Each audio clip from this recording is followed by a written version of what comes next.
Because I always give candies. So for today, I will give candies for those who are very good today. Amen? Sabi ni Brother Franco, amen. So, pero po dun sa mga high sugar, wag na po, bawal. So, amen po. So, isang mapagpalang umaga, Blessed Friday for all of us. Can we all stand up? And let's ask the presence of our Lord Jesus Christ. Can we blog our verse for today? Yan. Can we all read it first? Judges 6:16. The Lord answered, I will be with you, and you will strike down all the Midianites, leaving none alive. Amen. Glory to the Father. Glory.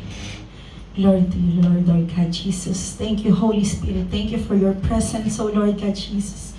Lord, salamat po, Panginoon, O Lord God, for this day, O Lord God, that we will learn your message, O Lord God Jesus. Lord, linisin mo, Panginoon, ang bawat salita, Panginoon, na aking ibabahagi, Panginoon, O Lord God. Ikaw ang manguna sa akin, Panginoon, O Lord God. Less of me and more of you, O Lord God Jesus. Gamitin mo lamang po ako as a vessel of your honor, Panginoon, and Lord God Jesus. Truly, Panginoon, O Lord God, sa mga katuruan mo, Panginoon, O Lord God, kami ay nakadepende sa iyo. Lord, salamat, Panginoon, O Lord God, nawa, Panginoon, O Lord God Jesus, na ang aming kahinaan, Panginoon, O Lord God Jesus, ay gagamitin mo para maging aming kalakasan din po, Panginoon. Lord, thank you, Panginoon, because you are destined us to do our purpose in this life, Panginoon.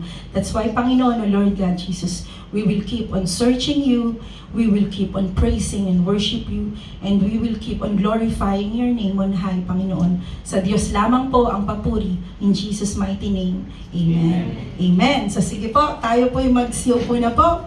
Amen. So sabi nga po, the Lord answered, I will be with you, and you will strike down all the Midianites, leaving none alive.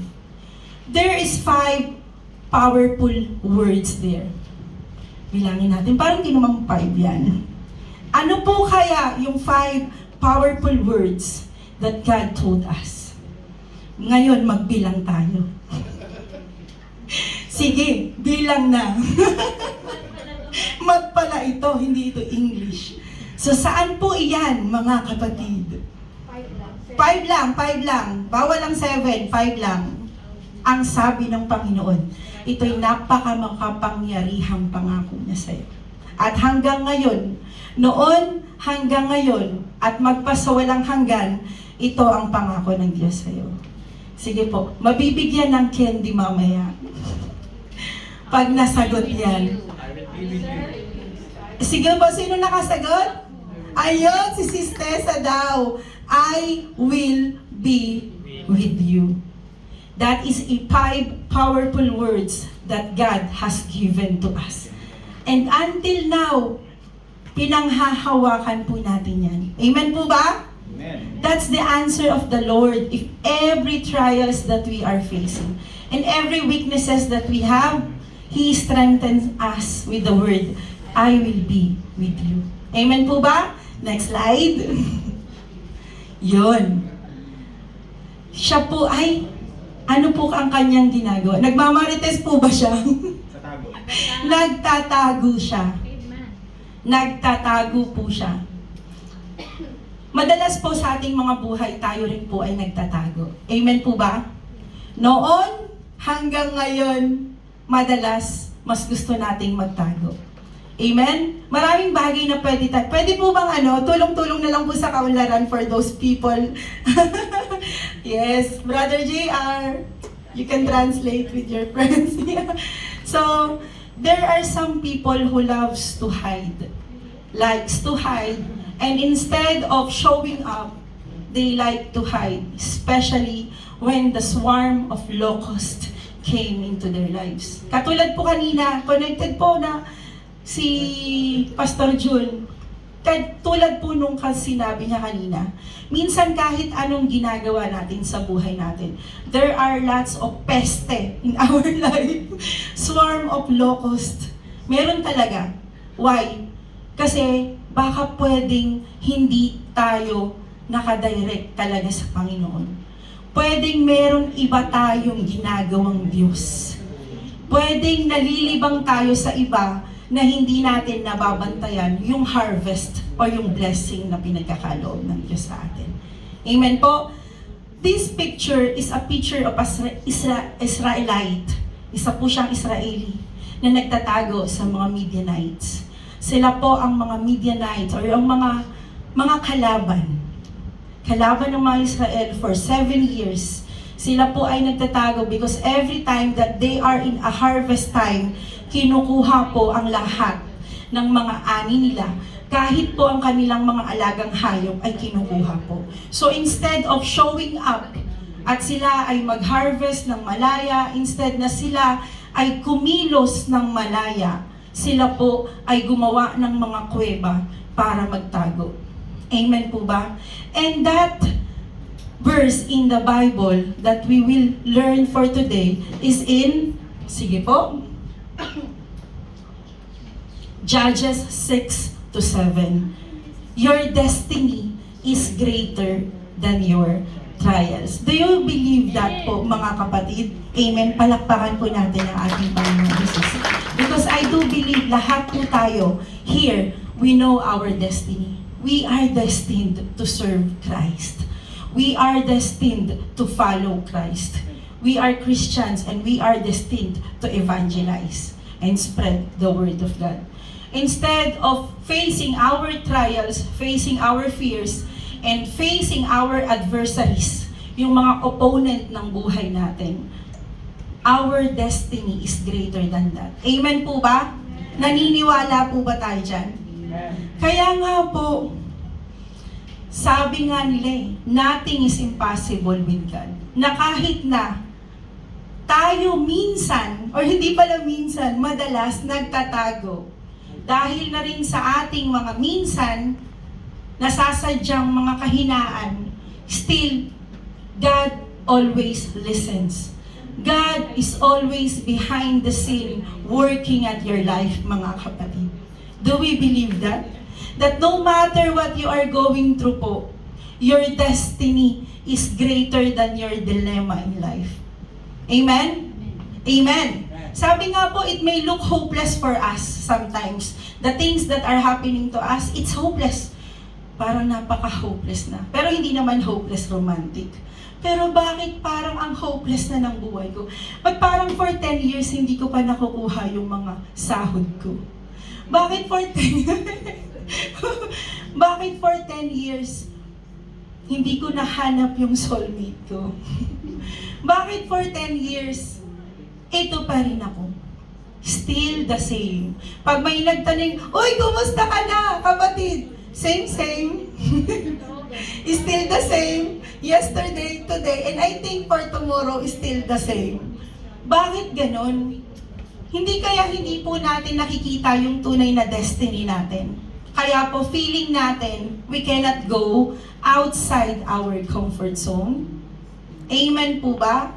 Amen. So, may isa po, one of the God has given him a design to lead a people na hindi po niya akalain na pwede siya.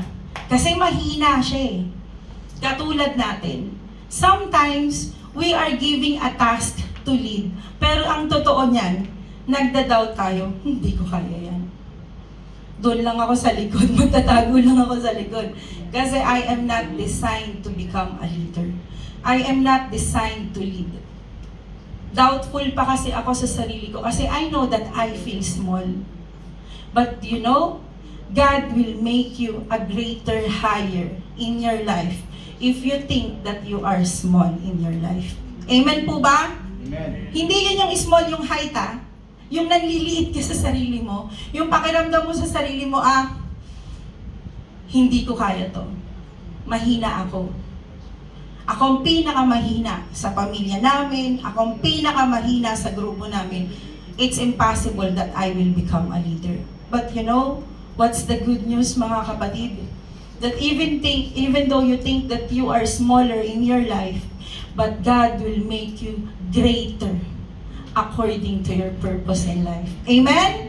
Amen. So out of all the 15 daw po who ruled as judges of Israel, he is one of the 5th judges who by far the greatest in courage, in wisdom, and in faith. So, na-mention po siya sa Hall of Fame for the greatest faith po of becoming a good leader na makikita natin sa Hebrews 11. Sino po siya? Sige po. Siya po si Mang Juan. Joke. Sino po kaya siya? Siya po ay si Gideon. When we say Gideon, siya po ay anak ni Joshua at means cutter or the cutter of trees. Bakit kaya siya tinawag na taga-putol? Mamaya malalaman natin kung bakit siya tinawag. Bakit yun ang ibig sabihin ng kanyang pangalan. And you know what? When he was called and he was when the angel of God came to him, ang sabi niya sa Judges 6:15, "Pardon me, my Lord," Gideon replied, "but how can I save Israel? My clan is the weakest in Manasseh, and I am the least in my family." Umpisa pa lamang po, di ba po, tinanggihan niya na yung pagkakatawag sa kanya ng Panginoon. Umpisa pa lang reluctant na siya. Nagtatago na siya sa responsibilidad na gustong iatang sa kanya ng Panginoon. Ang Panginoon na po ang nagbigay sa kanya ng responsibilidad niyan. Pero sabi niya kaagad, ba't ako? Ba't ako mag-opening prayer? Ba't ako? Parang yan ang lagi nating naririnig, di ba? Sis, ikaw muna mag-opening prayer. Ba't ako? Sis, ikaw muna mag-closing prayer. Ba't ako? Ganon din si Gideon. Hindi kaya kasing kadugo natin si Gideon. Ang sabi niya, but how can I save Israel? Yung tribo ko, yung lahi ko, sila ang pinaka-weakest sa lahing yun, sa tribong yun. Yung Manasseh, galing siya sa clan ng Manasseh. Mamaya po malalaman natin kung ano po yung half-tribe ng Manasseh. At ako ang pinaka-mahina sa aming pamilya, for sure. Katulad ko yan, bunso, tamad. Ako pinakamahina, ayan na, inamin ko na daddy, tamad. So ako ang weakest sa pamilya ko. That means lahat, tulog lang ako ng tulog. Hindi ako pwedeng maging leader. Amen po ba? Now, can we ask ourselves, pwede kaya akong maging leader? Pwede kaya akong bigyan ng responsibilidad na kaya kong gawin? Pwede kaya akong bigyan or iatang ng Panginoon sa isang mas mabigat na responsibilidad na hindi lang ako uupo at hindi lang ako mag-amen? Meron kayang ibibigay ang Panginoon sa akin na ako ay magagampanan ko yun. Amen? Amen. Amen. So, meron nagsabing amen. So, hihintayin natin ang lahat. Dadami ang ating mga ministry servants. Amen po ba? Amen. Amen. Palakpakan po natin ang ating Panginoon. Kasi yun po ang gusto ng Panginoon. You know these Midianites? Sila po'y isang halimbawa. Ihalintulad natin sila sa kalaban. Yung kalaban ng buhay natin, na sila ang pumipigil minsan sa pag-grow natin.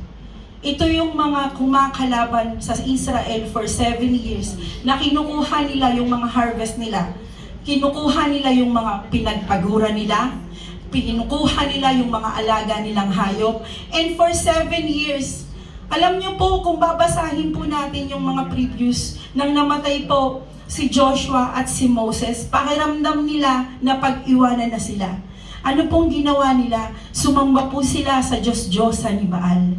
Nagtayo po sila ng mga anito para yun po, yung kumbaga yung instead na doon sila kay Jehovah mag-praise, gumawa sila ng Diyos-Diyosan para yun yung maging serve as kanilang Lord na pagpupurihan. Pero mali.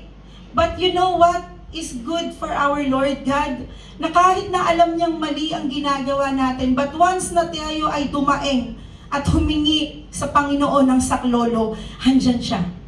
He will work behind the scene. He will work behind your life. At meron siyang ipapadala sa iyo, kapatid, na instrumento para maramdaman mo na ipagtatanggol ka ng Diyos. At aalisin ka niya doon sa pagkakalugmok mo. Ganun po ang nangyari sa Israel. For 7 years, they are surrounded by Midianites. Swarm of locusts. Mababasa po natin yan sa Judges 6 to 7. Actually po, sobrang haba pero sobrang sarap po niyang basahin. Paulit-ulit ko po siyang binabasa. Napaka ano po nakakaano po na, alam niyo po yung makasalanan tayo, pero one time lang tayong magsabi sa Panginoon, Lord, saklolo, handa siya. Meron siyang ipapadala sa atin. At isa po yun, si Gideon na kanyang pinadala. Amen po ba? So basahin po muna natin kasi napakasarap po niyang basahin. Basahin po natin ang Gideon or ang Judges 6. Teka po, alisin ko muna to. Sa Judges 6, 7. Pwede po natin i-vlog. Judges 6, 7 to 9. When the Israelites, sige po, basahin po natin sa ating mga Bible, sabay-sabay po tayo. Judges 6, 7 to 9. When the Israelites cried out to the Lord because of Midian, He sent them a prophet who said, "This is what the Lord, the God of Israel says, I brought you up out of Egypt, out of the land of slavery. I rescued you from the hand of Egyptians, and I delivered you from the hand of all your oppressors. I drove them out before you and gave you their land. I said to you, I am the Lord your God. Do not worship the gods of the Amorites, in whose land you live, but you have not listened to me." Those were the Lord says to these people of Israel who worship their own gods, the God of Baal. But instead of, alam niyo yun, instead of forsaking them or instead of deserting them, hindi po yun ang ginawa ng Panginoon. Hindi ko po kayo nakikita. Ang hirap po pala, hindi ko kayo nakikita. So, alam niyo po, ganun kabuti ang Panginoon. Na kahit na po, alam niya, iniligtas ko na kayo inalis ko na kayo sa lugar ng Ehipto. Pero andyan na naman kayo bumabalik. You have not listened to me.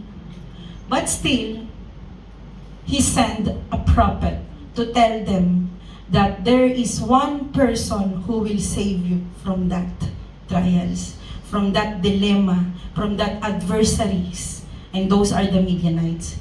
At sino po yung tao na yun? Siya po si Gideon.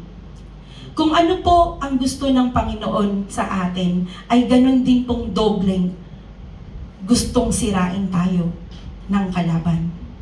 Ganun po ang nangyari sa mga Midianites sa lugar ng Israel. Gustong-gusto nilang alisin ang lahat ng mga bagay na makakapagpasaya.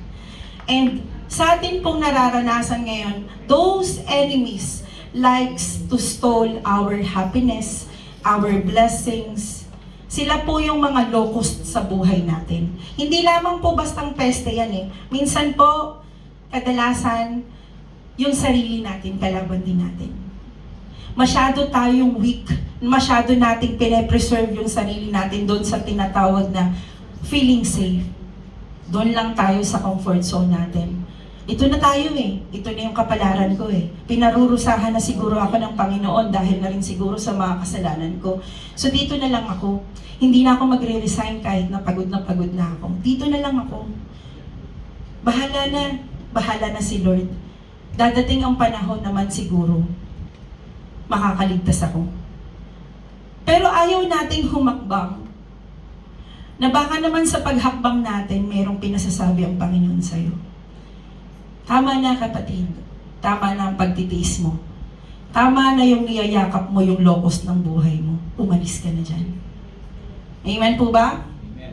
So sabi nga po, sabi sa Joshua 6:17, the angel of the Lord came and sat down under the oak in the Ophrah that belonged to Losh the Abiezrite, where his son Gideon was threshing wheat in the winepress to keep it from the Midianites. When the angel of the Lord appeared, may picture po ba ako? Yan po yung picture ko. Sige po, pakita po natin yung picture natin. When the angel of the Lord appeared to Gideon, he said, "The Lord is with you, mighty warrior." Yun po, may nagpakita pong angel. Ayun. Ting! Ay, teka po, mahina po yung remote control. Sige po. So may nagpakita pong angel. Angel of the Lord kay Gideon. At sabi po ni Gideon in verse 12, "Pardon me, my Lord," Gideon replied, "but if the Lord is with us, why has all this that happened to us? Where are all his wonders that our ancestors told us about when they said, 'Did not the Lord has abandoned us and given us into the hand of Midian?'" So ano pong feeling ni Gideon? Feeling abandoned po siya. Feeling lonely siya. And alam niyo po kung saan po siya nakita ng angel of the Lord. Siya po ay nagwiwit ng crops. Kumbaga, anong tawag sa ganun? Daddy, yung naggaganon ba? Yung nagpapalay? Yung ginagawa. Di ba dapat doon yan sa field? Doon yan sa lugar na malawak. Pero dahil sa takot niya, andun yung takot pero kailangan kumayod. So nandun siya, doon siya tawag sa ganun, yung nagganon ng crops niya, ng wheat niya, doon sa pisaan ng ubasan, which is merong yungib, merong taguan. Doon siya, na kahit siya'y nagtatrabaho, pero nandun yung takot niya, yung kahit na ikaw ay nagtatrabaho at gumagalaw, pero nandun yung hating feelings mo na baka ikaw ay masaktan, baka ikaw ay makita ng kalaban. So, hindi siya makapagtrabaho ng malaya. Ngunit, kahit siya'y nagtatago, yung pong angel of the Lord ay nagpakita sa kanya under the oak tree. Amen po ba? Kahit anong tago natin, mga kapatid, even if we hide under the cave or inside the cave or under the table or even, magandang umaga po. Welcome po, kapatid. Welcome po. Still, makikita ka ng Panginoon at hahanapin ka niya. Amen po ba? Even if you're hiding, alam ng Panginoon kung nasaan ka. At even if you're doubting, God will understand you. Amen po ba? So what are the Gideon's perspective po ng mga panahon na yun? Ano po ba yung mga pananaw ni Gideon sa buhay niya ng mga panahon na yun? Sige po,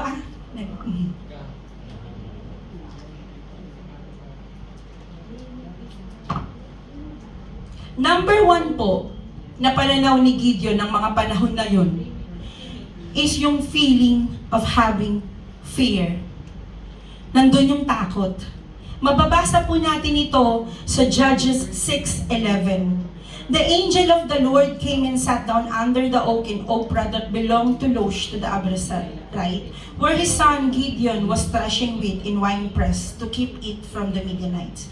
Andun siya, doon siya nag-aano ng wheat niya, ng crops niya. Doon siya nagpapagpag ng palay niya. Ano tamang pasensya na po kasi mangingisda po ako, hindi po ako magsasaka. Nagigiek, yun. Doon siya nagigiek sa, yun. So tulong-tulong mga magsasaka. Doon siya nagigiek ng kanyang palay. Instead na doon siya sa field, but instead, he was hiding against Midianites.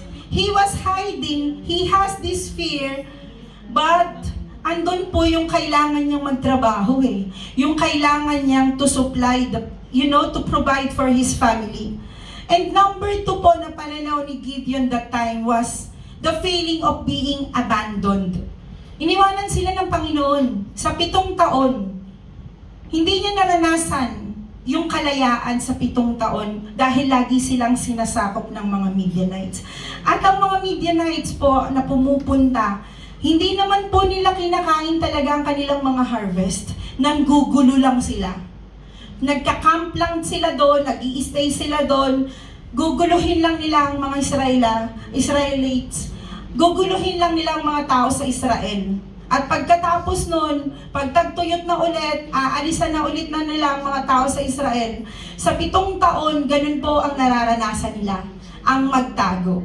Sa 7 taon, nararanasan po nila na hindi sila malaya. So, ano yung naramdaman ni Gideon? Wala ang Panginoon. God, why did you abandon us? Amen po? Mababasa po natin yan sa Judges 6:13. Ang sabi po niya, "Pardon me, my Lord," Gideon replied. "But if the Lord is with us, why has all this happened to us? Where are all the wonders that our ancestors told us about when they said, 'Did not the Lord bring us up out of Egypt?' But now the Lord bring us up at Egypt." So God has abandoned us into the hands of the Midian.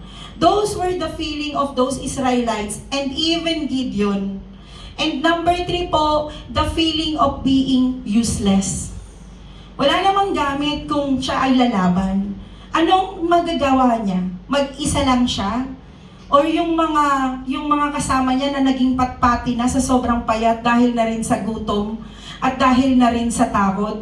Alam niyo po, pag ikaw po ay nabubuhay sa takot, papayat ka talaga. Kasi nandun yung anxiety at saka yung depression na aatake sa isip mo. Takot ka eh. You are being worrier, doubter, fearful. Lahat na ng klase ng negative, nandun na sa'yo, nandun na sa katawan mo. At ano pong katapat nun? Sakit. Magkakasakit ka talaga. Magkaka-anxiety ka, magkaka-depression ka. It depends po, kasi ako pag nagka-anxiety, tumataba po ako. Kasi po, food is life. So, depende po yan sa paghawak ng depression. But ako po, pag nalulungkot, pagkain po ang aking paraan. But mostly, ang mga tao po, pag sila ay nandoon sa part na feeling nila ay useless sila, abandon sila, at may takot sila, nagkakaroon po sila ng mental health. Yun po ang unang nagiging sakit nila, anxiety. So, ganun po ang naranasan ni Gideon. Hindi naging normal ang buhay nila mga Israelites. Kasi po, pakiramdam nila, gumagawa sila, nagtatrabaho sila, nag-worship sila sa God ni Baal, pero walang nangyayari. But you know, there are still people in Israel who worship Jehovah. And those people were heard. Amen po ba? Amen. Hindi lahat ng nasa lugar mo ay makasalanan. Hindi lahat ng nasa paligid mo ay masama. May mga tao pa rin na tumatawag sa ating Diyos at hindi sa Diyos-Diyosan. At ito po ay pinakinggan ng Panginoon. At ginamit niya si Gideon para sila po ay makalaya na. Amen? Amen. Amen. So sabi nga po sa mga ganitong pananaw ni Gideon na negatibo, meron pong pag-asa. There is always hope in the future. And those are the hope in God's perspectives. Sige po. Makikita po natin ito sa Judges 6:12. There are 3 promises po of God in Judges 6:12.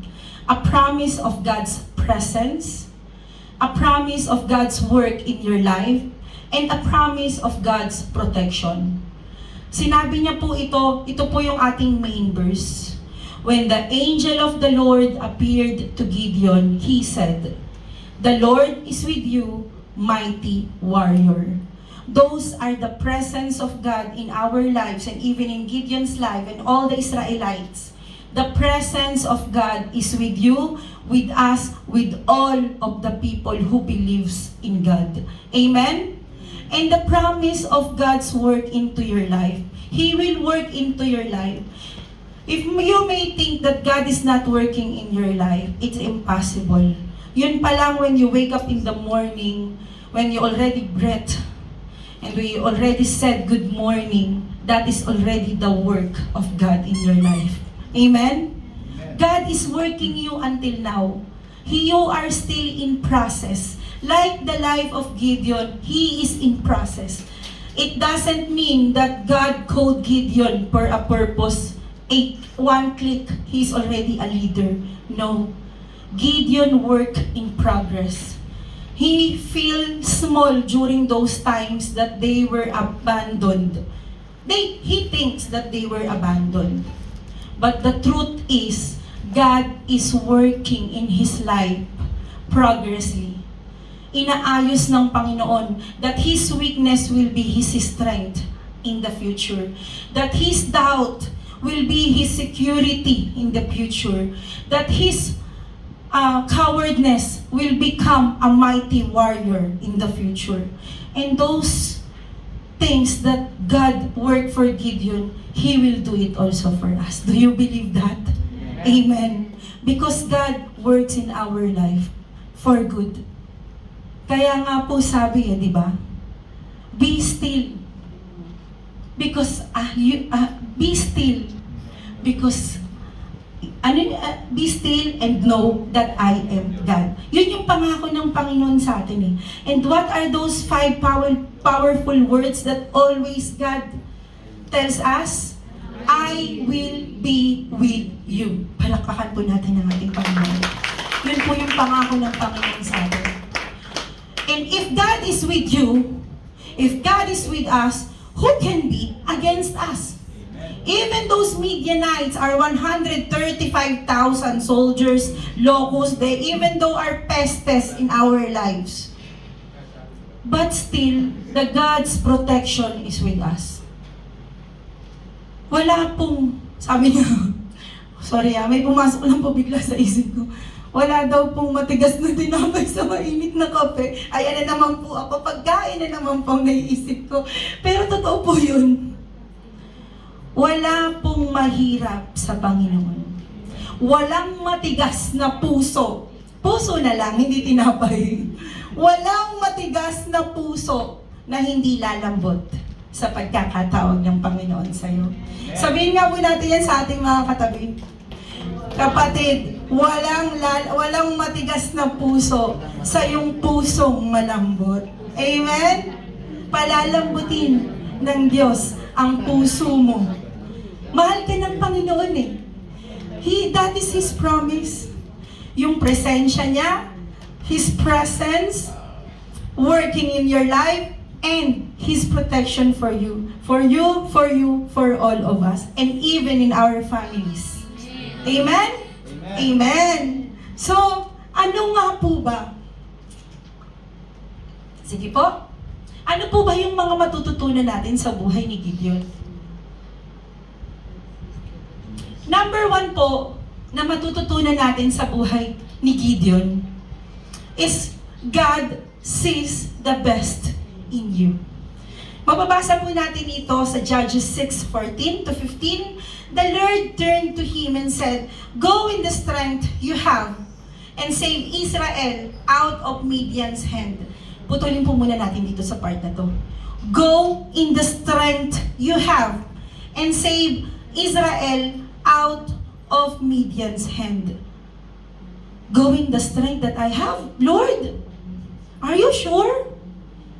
Okay ka lang?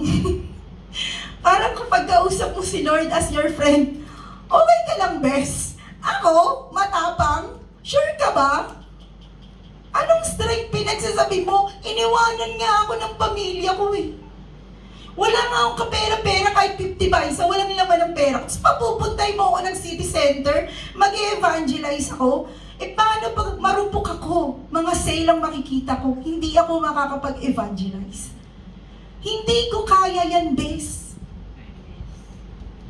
Pero alam mo sabi ng Panginoon, go in the strength that you have. Hindi yan pera. Hindi yan kung anong meron kang pinag-aralan. Hindi kung anong meron sa tingin mong may kakayahan ka. Kundi yung strength na ipinagkaloob ng Diyos sa'yo.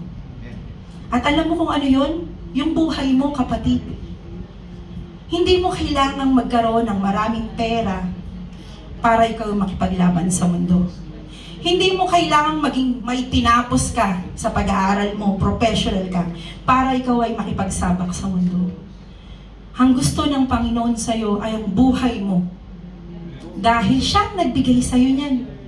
Yan ang meron ka, yan ang strength mo. Ang buhay mo, may boses ka para magsalita at magpakalap ng salita niya. May kamay ka para hawakan ng iyong mga kapatid at yakapin sila. May mata ka para ipakita mo ang pagmamahal mo sa kanila. At number 1 ay pinagkaloob ng Diyos sa'yo na merong damdamin ang puso mo. What is the best in us? The quality of our heart. Napakahirap po kasi na napakagaling natin sa ating mga sarili, pero hindi na natin nararamdaman kung may puso pa ba tayo. Those are the things that God is telling us. Those are the best in us. Yung puso natin. Ipakita natin ang kabutihan sa paligid, pagpapatawad. Kasi po, yun ang tinitignan ng Panginoon sa atin. Yung best na magagawa natin is yung puso natin. Amen po ba? Amen. Buksan natin ang puso natin sa bawat isa. Amen? Amen. God sees the best in every man. God sees the best that you can become.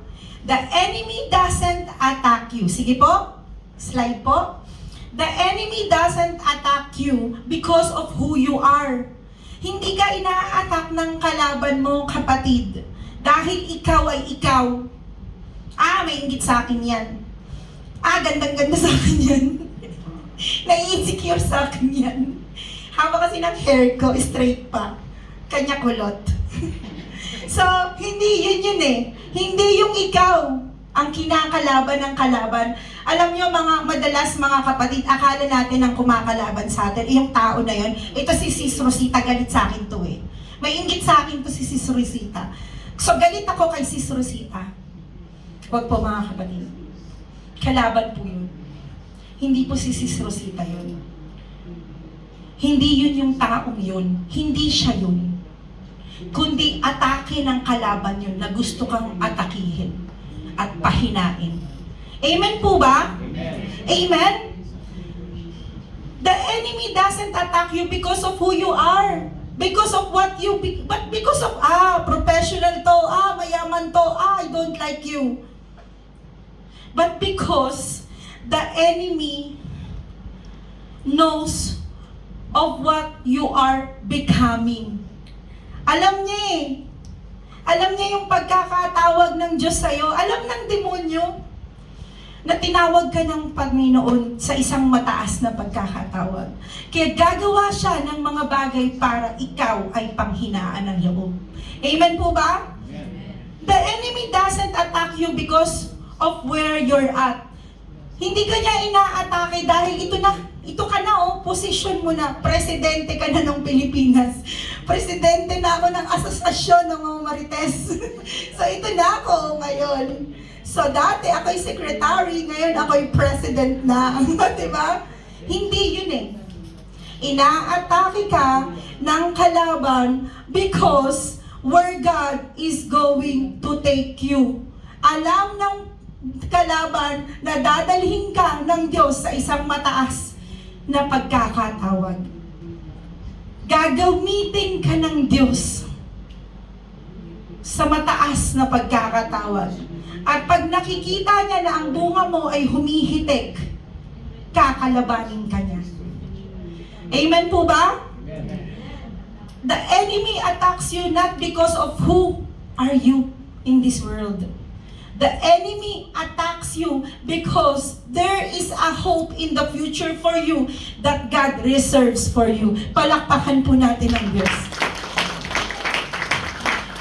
Meron kasing pangako ang Diyos sa'yo na gusto niyang pigilan. Meron kang dapat gawin para sa Panginoon at pinipigilan ka niya. Kaya minsan, tanungin natin ang ating mga sarili, Lord, ako po ba ay napipigilan ng kalaban at hindi ko po magawa, Panginoon, na maglingkod sa iyo fully? Siyasatin po natin ang ating mga buhay at ang ating mga puso at lalo na ang ating spiritual na buhay. Baka po merong umaatake sa atin ang hindi natin namamalayan. Na inaatake yung spiritual natin, kaya tayo napipigilang magbasa ng Biblia. Kaya tayo napipigilang magpuri sa Panginoon. Kaya napipigilan tayong mag-serve sa Kanya. Hindi po ito ang mga tao sa paligid natin, ha? Hindi rin po ito ang mga tao. Hindi sila ang kalaban, mga kapatid. Yung mga unseen spirits na pinadala ng kalaban. Amen? Amen. So sabi nga po, sige po. So gusto ko pong ipaliwanag ang lugar ng Manase kung bakit po sa pakiramdam ni Gideon ay mahina ang kanyang lahi. Ang Manase po is often referred, ito po ay yung lugar ng Manase at ang lugar ng Ephraim. Sino po si Ephraim and Manase? Sila po ay ang mga anak ni Joseph sa Egypt. He had 2 sons. So Manase is often referred, sige po, often referred in the Old Testament as the half-tribe. Doon po galing si Gideon. Ang ibig sabihin po ng Ephraim means God has made me fruitful. At ang ibig sabihin naman po ng Manase na pinanggalingan po ni Gideon at ng mga Israelites na sinakop ng mga Midianites means God has made me to forget. Kaya po sa pakiramdam ng mga taong iyon, kinalimutan kami ng Panginoon. That was the meaning of Manasseh, the name of one of the son of Egypt, Joseph in Egypt. God has made me forget. So they think that God has abandoned them for 7 years. But you know what happened? When Gideon led the Israelites, they fought Midianites, 135,000. They prospered for 40 years. Imagine niyo po yung 7 years na naghirap sila, but 40 years, they were prospered. Amen? Palakpakan natin ang Diyos. Alam niyo po kung bakit? Kung sa tingin mo, 3 taon ka nang nagsasuffer sa buhay mo, kapatid, may ilang taon ka na, Teacher Rosita? Mahaba pa buhay mo. So, ibig sabihin, yung 5 taon na sinasakripisyo mo, mga kapatid, yung 5 taon na iniindumi mo, huwag kang mag-alala. Pag uwi mo ng Pinas, hindi ka na mag-iindumi. Lucky me! Hindi pa, joke lang. Hindi. Ang ibig ko pong sabihin, yung 7 taon, akala mo'y nagsasuffer ka, it is nothing compared to the 40 years that God will prosper you. Amen? Amen. Ganun siya kabuti. We are blessed na kahit na akala natin, parang ang tagal. Narinig ko nga po, sabi ni Teacher Rosita, nag-anniversary na yung problema ko. Parang happy. Oh, so meron pa. 2016 to 2020. So mga ilang taon na yan na naghihirap ka. Hindi naman, joke lang. So, hindi. It doesn't mean na 10 years tayong nagsasuffer. No. May pag-asa pa. Kaya kumain kayo ng healthy foods, ha? Para maabutan niyo pa yung 40 years. So, ganun kabuti ang Panginoon. Walang-wala ang mga pinaghihirapan natin sa ngayon sa biyaya na ipangangako niya sa atin. Amen? Amen. So sabi nga po God is always at work behind the scenes. God gives us a victory with the lesser we have. The more that we feel less in our life, the more that the God that we worship will make us high. Itataas tayo ng Panginoon the more that we feel less, the more that we humble ourselves and depend on Him. Kasi po, the more that we are humbling ourselves at pinakikiramdaman po natin sa ating sarili na, Lord, hindi ko to kaya. The more that, mahaba pa ba, sis? 14 years. Kaya pa. 14 years suffering. 14 years suffering. But look at the grace of the God in your life today. Diba? Sa 14 years, wala po yan. Dahil yung pong nakakilala ka pa lang po sa Panginoon, it's already a blessing. It's already a salvation from the Lord. Walang-wala po yung mga pinaghihirapan natin. Yung mga pinaghihirapan natin, sisiw lang po yan. Sa pinaghirapan ng mga saling lahi natin. Nung mga nauna sa atin. Napaka-blessed po natin. We are so blessed.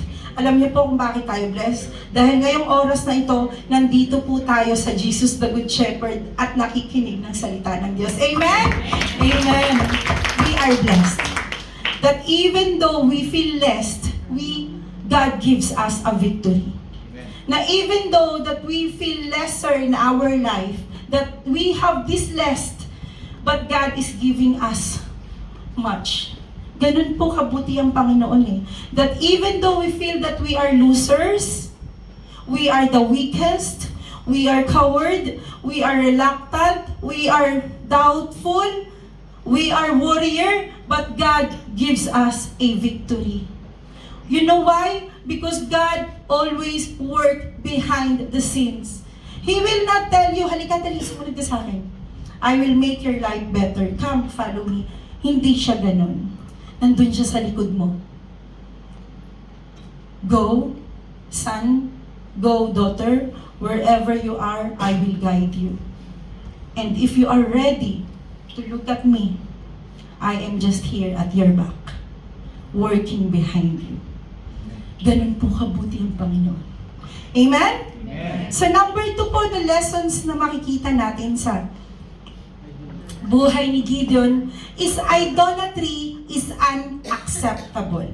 God won't tolerate any other names above His name. Naniniwala po ba tayo doon? Bilang mga Kristiyano po at we are the followers of Christ po, hindi na po tayo naniniwala sa mga santo-santo. Amen po ba? Amen. Alam niyo po, ang kapatid ko po ay pare. Ang nanay ko po ay relihiyosang Katoliko ng kanyang mga yung buhay pa po siya. Nung ako po ay hindi pa Kristiyano, lahat po ng simbahan na madaanan ko, kailangan po akong magganon. Kasi po baka po ako'y masumpa. Sabi po kasi ng nanay ko, parurusahan daw ako ni Lord pag hindi daw po ako. At pag po may patay na dumaraan, yung parang yung ililibing, kailangan ko maghulog ng lahat ng barya ko. Eh, paano yung wala akong barya? 100 lang to. Iuhulog ko ba ito? Sabi ko, so sasabihin ko, sige sa susunod na may patay na dumaan na lang. Kasi daw po, paparusahan ako ni Lord. Yun yung mga paniniwala ko dati. At lahat po ng ang bahay namin po ay meron talaga kaming isang altar. Tapos, may mga talagang mga santo po. At sa bahay naman po namin sa probinsya namin ay mga kasing laki kong mga Mary. At talaga po, nung una po, takot na takot ako sa mga mukha nila. Sabi ko, ba't parang may mukhang ganun? May walang eyebrow yung isa. Nakakatakot ang mga mukha nila. Pero bawal silang pintasan. Yun yung dati, nung paniniwala mo bilang Katoliko.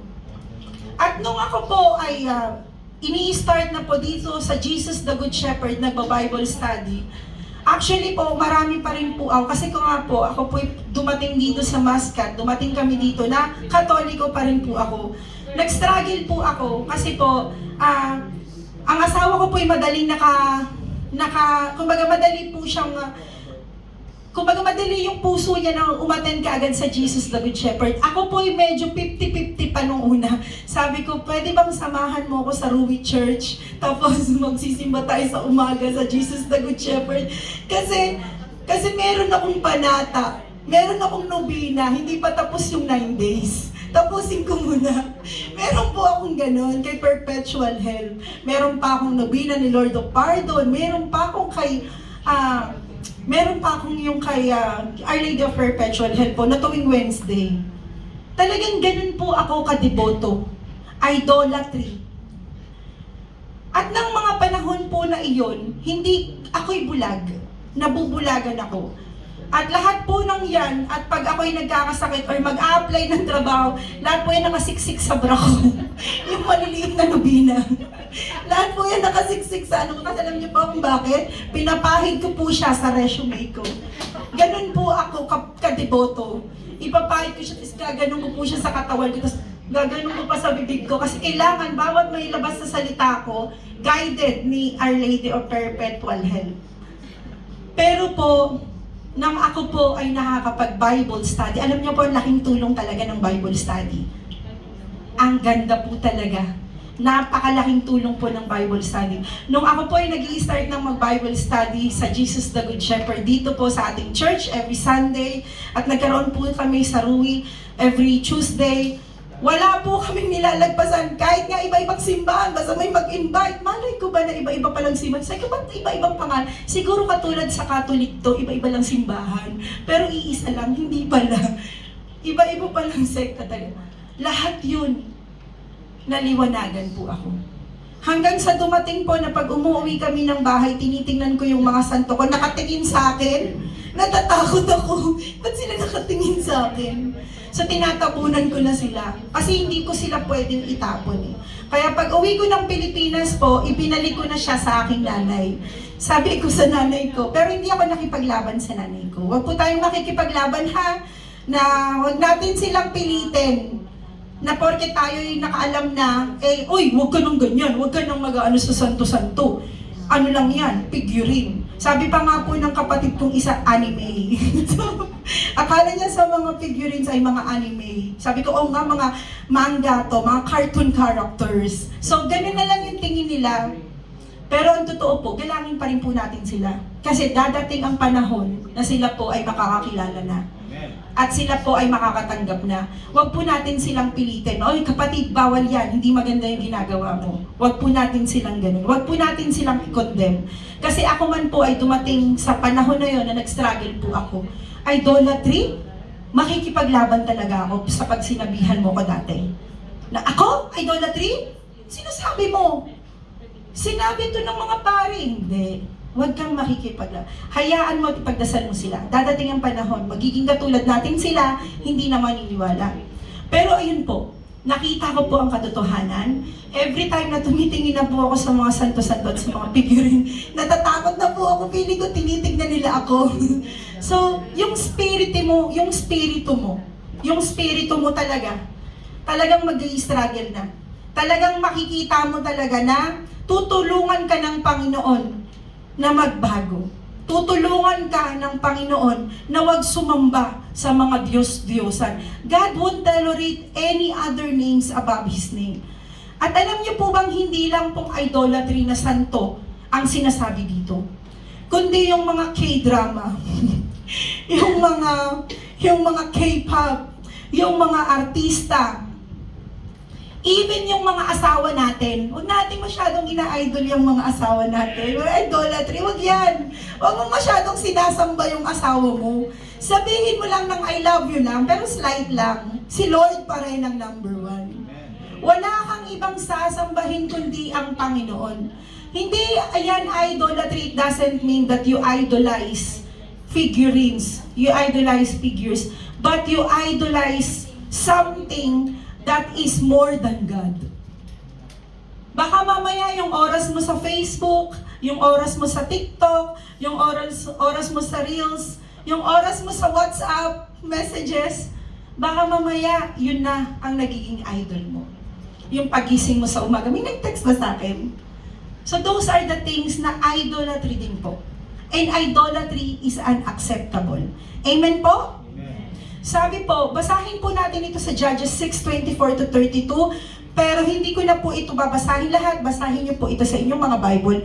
Ito po ay inutos ng Panginoon, na ito po'y makikita sa Judges. Sige ba, pakita po natin yung litrato. Ano pong inutos ng Panginoon? Gideon built an altar to the Lord there and called it the Lord is Peace. Because when Gideon realized that the angel of the Lord appeared, siya po ay nag-build ng altar. But when he built this altar, alam niyo po, merong inutos sa kanya ang Diyos. To this day, it stands in the Opera of the Abyssrites. So hanggang ngayon po, andun po ang altar na binilt ni Gideon. That same night po na nag-build ng altar si Gideon po para kay Jehovah, the Lord said to him, take the second bull from your father's herd. Kumuha ka ng isang bull. Anong bull sa Tagalog, Daddy? Toro? Tama ba? Toro, no? Toro, yun. Toro. Doon sa sa yung tatay. Kung ba kumuha ka ng isang toro na alaga ng yung tatay na 7 years old na. So that means matured na, matanda na yung toro. Tear down your father's altar to Baal and cut down the Asherah pole beside it. Pinapatanggal niya yung altar na binuo ng kanyang ama. Pinapatanggal ni Jehovah ng Panginoon. Then build a proper kind of altar to the Lord your God on the top of this height. So, bago ka gumawa ng altar para sa Panginoon, kailangan alisin mo muna yung Diyos-Diyosan mo. Kailangan hindi ka half-half. Half-half na meron kang binibuild na Diyos-Diyosan at half na ikaw ay nananampalataya at sumasamba sa Diyos. Ayaw na yun. Ayaw niyang Panginoon yun. Kaya pinaalis niya yung altar na yun na binuo ng kanyang ama. Ng ama ni Gideon. Then build a proper kind of altar to the Lord your God on the top of this height. Using the wood of the Asherah pole that you cut down, offer the second bull. So gamit po nung Asherah pole na kanyang pinutol po, yun ang gagamitin niyang sungo. Ano ba sa Tagalog ang sungo? Bisaya yun. Panggatong, yun, panggatong po. Yun ang gagamitin mong panggatong para sunugin yung offering niya na bull na 7 years old. Yun po yung inutos ng Diyos sa kanya. So Gideon took 10 of his servants and did as the Lord told him. But because he was afraid of his family and the townspeople, he did that at night rather than in daytime. Umiwas pa rin po si Gideon sa takot na baka po siya ay awayin ng kanyang pamilya at ng kanyang mga kababayan. So ginawa niya po yun gabi kasama ng kanyang 10 kaibigan. When they carefully investigated, so the next day po, when they carefully investigated, they were told, Gideon's son on Joash did it. The people of the town demanded of Joash. So pinuntahan po ng mga tao, ng mga kabaryo ni Gideon, ang tatay niya. Bring out your son, he must die because he has broken around him. He has broken down Baal's altar and cut down the Asherah pole beside it. But Joash replied to the hostile crowd. So anong sagot ng tatay niya? Sabi kasi nung mga kabaryo niya, ilabas mo yung anak mo kasi sinira niya yung altar natin na ginawa natin para sa altar ni Baal. Ilabas mo siya. Ano pong sabi ng tatay ni Gideon? Hindi ba kayo dapat ang magsabi niyan kay Baal? Kung sino ang may kasalanan? Bakit kailangan yung iligtas si Baal? Kung sino man ang gumawa niyan, dapat patay na yan kinabukasan pa lang. Ang ibig niyan sabihin, kung ang Diyos-Diyosan nyo ay talagang buhay, alam niya kung sino ang gumalaw ng kanyang altar at papatayin niya na yan kinabukasan. Nakita niyo po yung nangyari sa California. Nakita niyo po kung gaano ka makapangyarihan ang Diyos. Minak nila ang tunay na Diyos. Anong nangyari? Wala pang 1 buwan, 1 linggo pa lamang po, ay pinarusahan sila ng Panginoon. Amen? Ito po ang nais ipakita ni Joash sa kanyang mga kababaryo.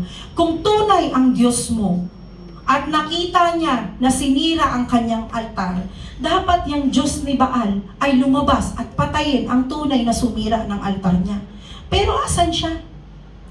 Bakit kayo ang nagtatanggol sa Diyos-Diyosan niyo?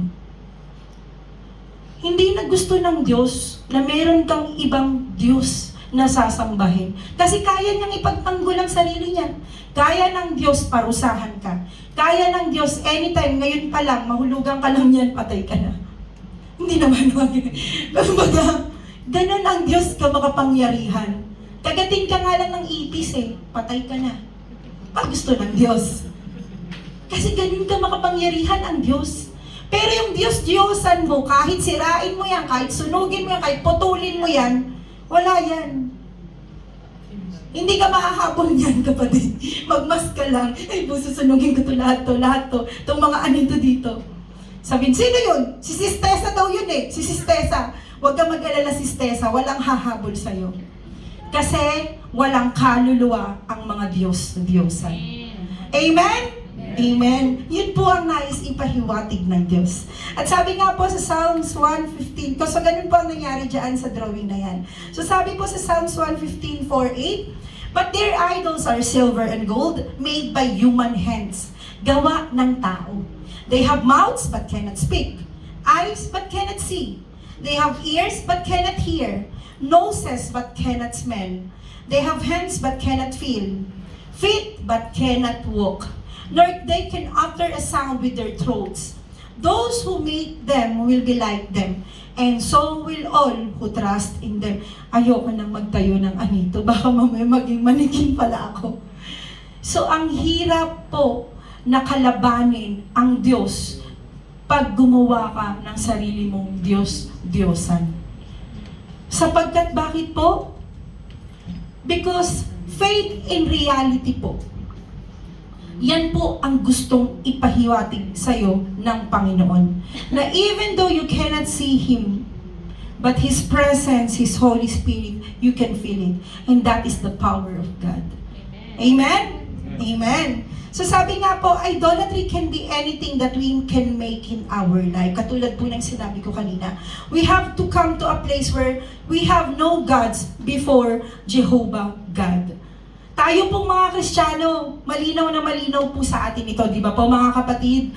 That we have that these idols have no place in our hearts because Jehovah God is in our heart. And there is no place for those idolatries. Amen? Amen. So number 3 po. Yan. Patapos na po ako. 3 na lang pong slide. Gutom na po ba? Parang walang isasalita. Parang gutom na sila. Sige. Ito na po. Matatapos na po talaga. Totoo na po ito. So number 3. God is willing to help increase our faith. Amen po ba? Amen. So sabi nga po sa Gideon 6:17-22, Gideon replied, "If now I have..." So basahin po natin sa ating mga Bible. Judges 6:17-22, Gideon replied, "If now I have found favor in your eyes, give me a sign that is really you talking to me. Please do not go away until I come back and bring my offering and set it before you." Even Gideon was doubtful that God is leading him to become a leader. But still, this faith that even though it is like a mustard seed, God is increasing it. And you know what is good for our Lord God? Because even though He knows what's in our mind and heart that we are doubtful, still, He is waiting for us to increase our faith. Amen? So, and the Lord said, "I will wait until you return." So, sige. Kung ano yung i-offer mo sa akin, sige, hihintayin ko, sabi niya. Gideon went inside, prepared a young goat, and an ephah of flour he made bread. Sabi po ng ephah, it means daw po is, sabi po dito parang 16 kilograms ng harina. So, yun po yung inoffer ni Gideon sa kanya. Isang batang kambing at 16 kilograms ng harina that he made bread without yeast, walang lebadura, walang lasa. Hindi masarap. Sige. So, matabang, para daw putos ng mga diabetic. So, putting the meat in a basket, and it's brought, may brought naman pala, so may lasa, in a pot. He brought them out and offered them to him under the oak. Inoffer ito ni Gideon. Alam niyo po, makikita po natin dito that even though Gideon is thinking, ako ba talaga ay karapat-dapat? Nakapakahina ako eh. Ako ba talaga ang tinawag ng Diyos sa isang malaking responsibilidad? Pero nandun pa rin yung pagsunod. Yung Lord, hindi ko talaga kaya to. Alam niyo po, kami pong mga pastors, ang totoo po niyan, nabigla din po kami. Parang, Lord, totoo po ba? Ito na po ba talaga ang pagkakatawag niyo sa amin? Pero alam niyo po, hindi niyo makikita na nagtatakot kami. Kasi nalakas po ng mga loob namin. Kasi bakit po? Kasi alam po namin, ang pagsunod po namin sa Panginoon ay may kaakibat din po talaga na pagpapala. Amen? Hindi po kami ang pagpapalain lang, kundi yung pong mga tao na inaatang po sa amin ng Panginoon para po aming pakainin ng spiritual. Amen? Yun po yung gustong ipahagi sa iyo ng Panginoon. Na kahit ikaw ay nagdududa sa iyong sariling kakayahan, but still, sumunod ka sa Panginoon. Siya bahala sa iyo. God will work for you. Minsan nakala natin hindi natin kaya yung pinabibigay, ay yung inaatang sa atin ng Panginoon o yung sitwasyon na nararanasan natin. But do not doubt God's work. Wait, because God is waiting also for you to come back. Amen? Amen. Kaya sabi niya, so ito po ay binahagi niya na. And then, the angel of the Lord touched the meat and the unleavened bread with the tip of the staff that was in his hand. Sa kanyang tungkod ay hinawakan niya po yung karne at yung pong tinapay na walang libadura. And then the fire flared from the rock, consuming the meat and the bread. So nasunog po siya. And sige po, may litrato po ako dyan. Slide po. And the angel of the Lord disappeared. When Gideon realized that it was the angel of the Lord, he exclaimed, "Alas, sovereign Lord, I have seen the angel of the Lord face to face." Naniniwala naman po tayo, di ba po, na sa panahon pa lamang po ng Genesis, with the creation of God, Jesus was already there. Andyan na po siya. Kasama na po siya. Kaya lamang po siya tinawag na Yeshua or Emmanuel. God is with us. Nang siya po ay ibinaba na po galing sa kalangitan. And that angel of the Lord po, it doesn't say that it was Gabriel, it was Michaela, but it was Jesus. It was the angel of the Lord. At doon po, ay natakot po siya. Nagkaroon siya ng fear. Bakit po? Nakita niya face to face ang angel of the Lord. At alam po natin na sa mga panahon po na iyon, na pag ikaw po ay nakakita ng ganyan at hindi ka sanctified, you are not ready yet to receive the presence of the God, ay talagang masusunog ka ng buhay. But this was shown that the angel of the Lord, consumed the fire to the sacrifice that Gideon has. It's because he blessed Gideon. He has the blessing of Gideon. And the sacrifice that Gideon gave was also blessed. Andyan na po yung presensya ng angel of the Lord. It was Jesus who already came face to face for Gideon. Sino pa ba siya para panghinaan? Napaka-blessed po nila, nakita na nila yung kapangyarihan ng Diyos. And that means, sobrang blessed po tayo. Because even though we cannot see them physically, but we do believe. Kaya nga po, faith is the reality of our actions here now in this world. Na yung faith po natin, ito po yung nagpapalakas ng loob natin para po paniwalaan na meron tayong Diyos na buhay na magliligtas sa atin. Paano na lang po kung walang ganyan? Di ba minsan tayo to see is to believe? Amen po ba? Amen. Amen. But God didn't start that way. Ipapakita niya muna sa'yo, sige, gawin mo muna kung ano yung gusto mong gawin. Gawin mo muna. Ilabas mo yung panghihina mo. Ilabas mo. Kasi, He will use your weakness to glorify His name. You know why? Because He will strengthen you. At hindi niya yun gagawin because of your own will. Na, I did this on my own. Kaya ko eh. Di ko kaya ang Panginoon. Hindi yun ang gustong ipakita ng Panginoon sa buhay mo. Kaya ka nagkakaroon ng mga trials sa buhay mo. Gustong ipakita ng Diyos sa'yo na yung mga trials na nangyayari sa buhay mo, once na masolve mo, kasama siya, at once na matapos yun, kasama siya, you will glorify His name. Palakpakan na po natin ang Panginoon. God doesn't want us, sige po, God doesn't want us to be afraid of Him. He wants us to be at peace with Him. Hindi niya sinabing, pag ako'y nagpakita sa'yo, kailangan matakot ka sa akin. Kailangan pag pinarusahan kita, pag pinaramdam ko sa'yo yung kapangyarihan ko, kailangan matakot ka sa akin. No. He wants us to be at peace with Him. That every time we speak the name of Jesus, we are at peace. That every time we speak the name of Jesus, we are at comfort. That every time we speak the name of Jesus, we know that we are protected and we are saved. It's because of the grace and mercy of our Lord Jesus Christ that He gives us peace. That's why He was called Prince of Peace. Amen? God has to get you a little smaller before He makes you a little bit bigger. Hindi po kinukuha or tinatawag ng Diyos yung mga mapagmataas. Ang tinatawag niya, God qualifies the unqualified people. Naniniwala po ba tayo doon? Lahat po ng kanyang mga tinawag ay mga makasalanan at nagkamali sa kanya. But they are being qualified in the eyes of the Lord. Tinawag sila. At sila'y atin ngayong tinitingala at nakikita natin as inspiration natin sa buhay natin.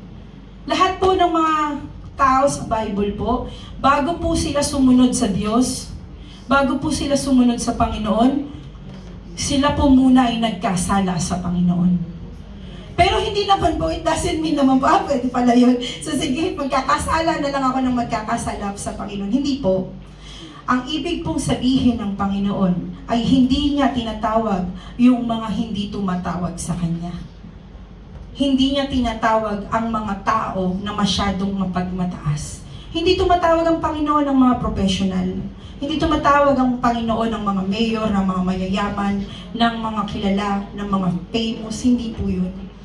Ang tinatawag ng Panginoon po ay yung mga tao pong sumusunod sa Kanya at dumedepende sa Kanya at naniniwala sa Kanyang sariling kahinaan at hindi sa Kanyang kakayahan. Amen po ba? Ganun po ang ating Panginoon. At makikita po natin ito sa laban po ni Gideon nang sa pagtawag po sa Kanya. Sige po. Yan. Ito po, yung mga panahon na po na inassign na po ng ating Panginoon si Gideon na magkalap ng kanyang mga kasama or mga tauhan po. So, alam niyo po yung mga naano niya, makikita niyo po ito, basahin na lang po natin ito ha, sa Judges 7. Makikita po ito na 32,000 po na men ang unang nakalap ni Gideon. Parang tara, ikaw, lalaki ka, tara, malakas ka, tara. Nakaipon si Gideon ng 32,000 men. Pero sabi nga ayaw ng Panginoon ng masyadong marami. Alam niyo po kung bakit?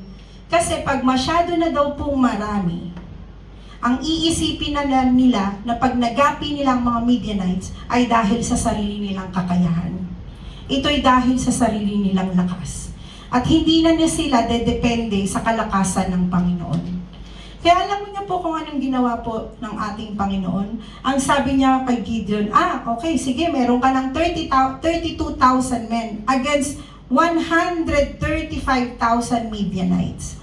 Pero hindi ko kailangan ng marami. Kumbaga, quantity over quality. Hindi ko kailangan ng marami. So, tanungin mo sila kung sino lang yung gustong magstay. Yung mga under Disaya, yung mga takusa, yung mga duwag, yung mga magsasaing pa sa bahay, wag nang isama yan. So ano pong nangyari? Ilan po ang natira? 10,000 men left, 22,000 men was there. Mababasa po natin ito sa Judges 7, 4-8. Sige po.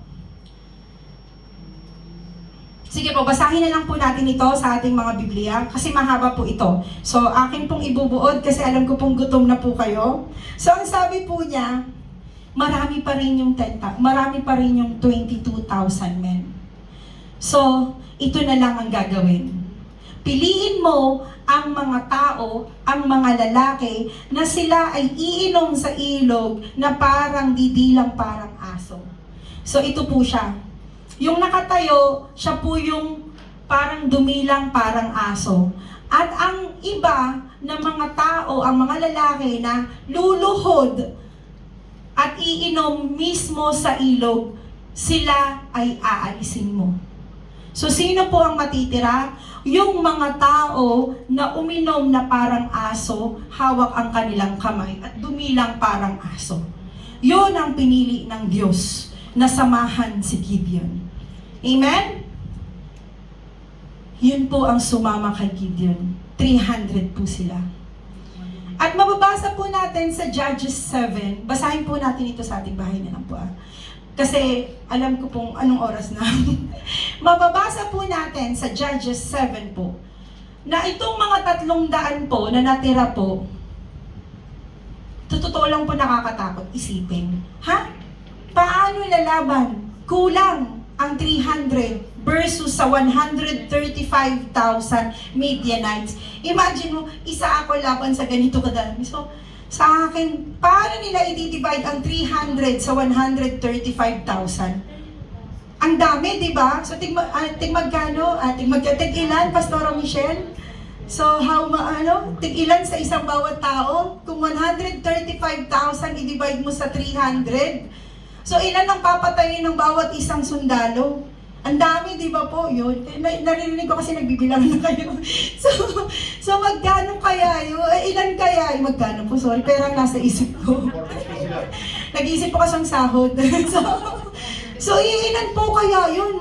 Ilan yun, di ba? So sige nga, accountant.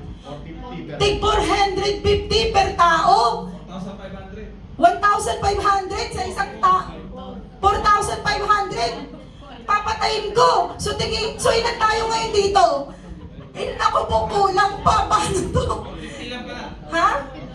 450. Isang tao. Wala pa tayong tanghalian. Hindi pa tayo kumakain. Mapapatay ba natin yung 450? Bawat Kuya Ray, 450 sa'yo ha? Kailangan mapatay mo lahat yan. Kailangan mapatumba mo lahat yan ha? So, 450 tayo. Kung tayo'y 300. Di ba po? Paano yun? Pero sabi nga ng Panginoon, ayoko ng marami na laban sa Midianites. Dahil pag sila ay marami, ipapakita lamang nila ang sarili nilang kakayahan. Na pag sila ay nanalo, ang iisipin nila, kasi magaling ako. Hindi yun ang gustong ipakita ng Diyos. Ang gustong ipakita ng Diyos ay mag-rely ka sa Kanya. Sumunod ka sa Kanya, huwag kang susunod sa tao. Sumunod ka sa kautusan ng Diyos. Ano ang utos ng Diyos? Ang utos ng Diyos ay magdala ka ng isang trompeta, magdala ka ng isang torch, at itago mo ito sa loob ng isang jar. Yun ang utos ng Diyos. Paano lalaban kung trompeta? So may 450. Sasabihin ko, ito na kayo. Sa tingin mo, mapapatumba mo sila? Mapagtatawanan ka nila. Sabihin, ikaw na ba yun? Yung pinadala ng Diyos mo?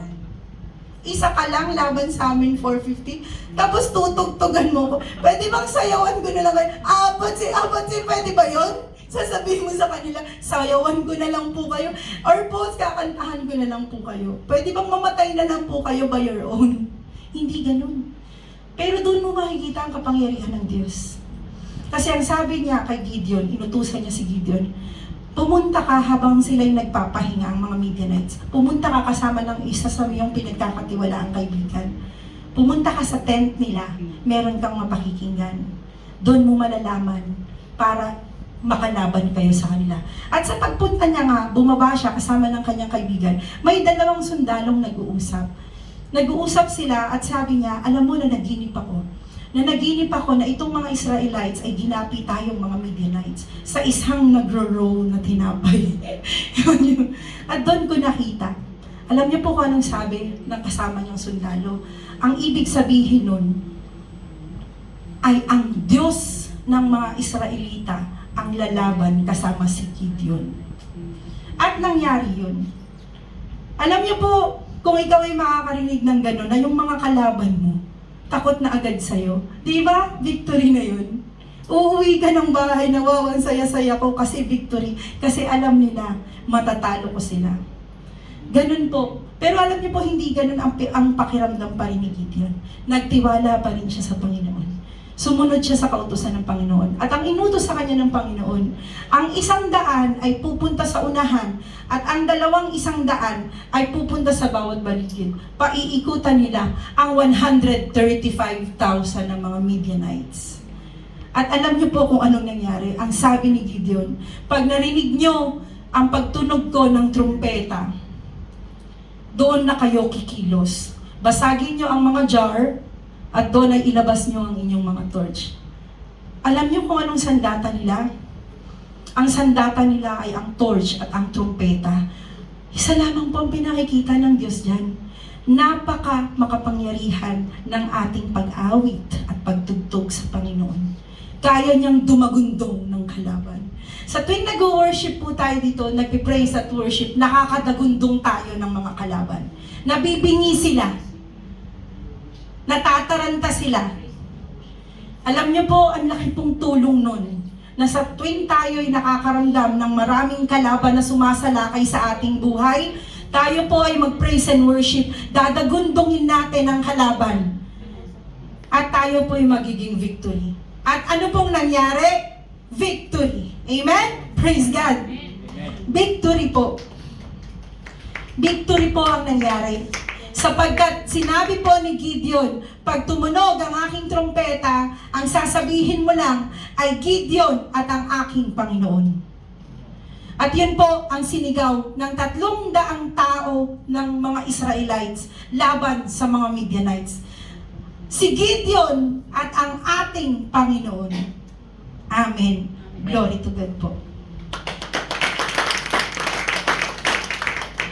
Sabi po sa Psalms 34:19, the righteous person may have many troubles, but the Lord delivers him from them all. Ang lahat po tayo na sumusunod sa Panginoon ay makararanas po talaga ng mga matitinding pagsubok.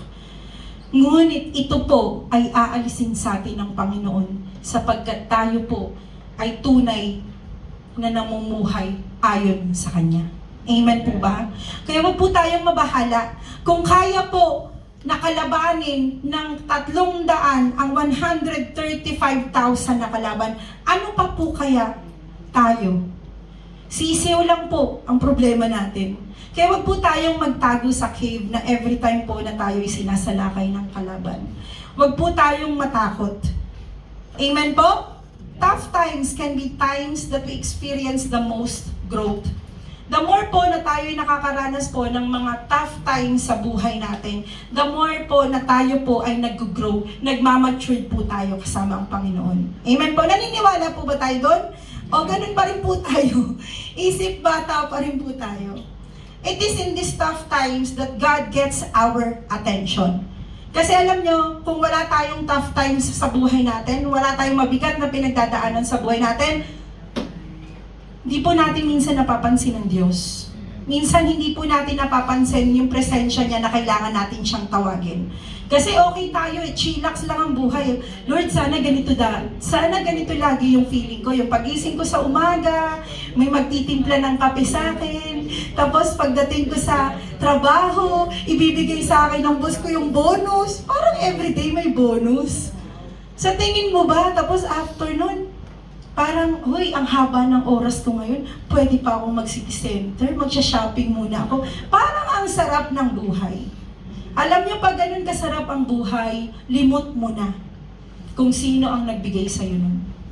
Pero kung tayo may mga mabigat na mga pinagdadaanan, Lord, Lord, Lord, yung kahit nasa CR ka, Lord, ganun po ang gustong ipakita ng Diyos sa atin. Na sa bawat tough times ng buhay natin, wala tayong ibang i-glorify kundi si Lord. At pag nalagpasan natin yung tough times na yun, i-glorify pa rin po natin si Lord. Amen po ba? Amen. they strengthen us while reminding us that God is in control. So katulad po na napag-aralan natin nung last Friday po kay Pastora Michelle, God is in control. He controls your life. He will control your destiny as well. Amen po ba? Kaya magpa-control po tayo sa Panginoon. Let be God the driver of our life. Amen? The author of our life. So no matter who we are, where we came from, of our current situation, God can keep us from using us for His glory.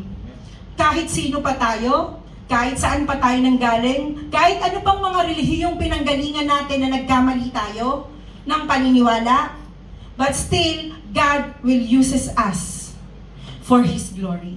Amen? So for our conclusion po, yay, kakain na tayo. Yan po. May natutunan po ba tayo mga kapatid?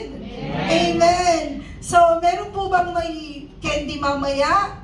Si Sis Tessa daw po mamaya. So for our conclusion po, sabay-sabay nga po nating basahin. We should let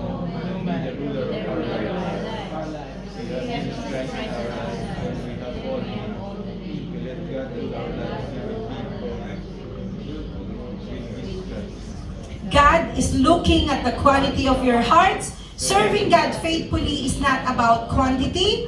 It is all about quality. God sees the best in us when we don't. God sees the best in us even if we don't see it.